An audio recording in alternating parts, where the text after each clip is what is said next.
இதற்கிடையில என்ன ஆச்சுன்னா மகளிர் ஆணையம் வந்து ஒரு விஷயம் சொல்லியிருந்தாங்க, இல்லைங்க டிஎன்ஏ டெஸ்ட்டுக்கெல்லாம் அவசியம் இருக்காது, கூடுதல் எவிடன்ஸ் இங்க தேவைப்படாது. ஏன்னா ரங்கராஜ் அவர்களே ஒத்துக்கிட்டாரு, ஆமா நான் திருமணம் பண்ணிக்கிட்டேன் காதலிச்சு, பிளஸ் அது என்னோட குழந்தை தான் அப்படின்ற மாதிரியான விஷயங்கள் மகளிர் ஆணையத்துல இருந்து அறிக்கையா வந்திருந்தது.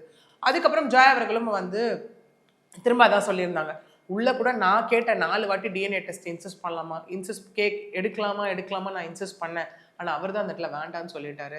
வெளியே என் ஒய்ஃபை வச்சுக்கிட்டே சொல்றேன், இந்த ஒரு லைக் ஏன்னா அவ்வளோ நல்லா பார்த்துக்கிட்டாங்க அப்படிங்கிற மாதிரி எல்லாம் சொல்லியிருந்தாங்க. எக்ஸாக்ட்லி. இன்னொன்று அவங்களும் அந்த ஃபோட்டோ ஒரு ப்ரெஸ் மீட்ல இதெல்லாம் காமிச்சாங்க, லவ் யூ பொண்டாட்டி, என்னது இந்த 12 இயர்ஸ்க்கு அப்புறம் லைக் நான் ஒரு சோல்மேட் ஃபவுண்ட் பண்ணிட்டேன் அப்படிங்கிற மாதிரியான விஷயங்கள்.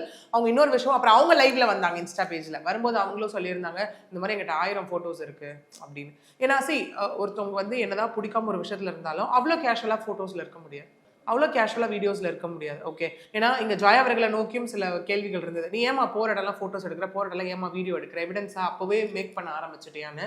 It is casual. இப்போ போகிற இடம் நம்மளே டெய்லி அட்லீஸ்ட் ஒரு செல்ஃபி அதை எடுத்து பழகிட்டோம் எல்லாருமே அஸ் ஹஸ்பண்ட் ஒய்ஃப். ஓகே,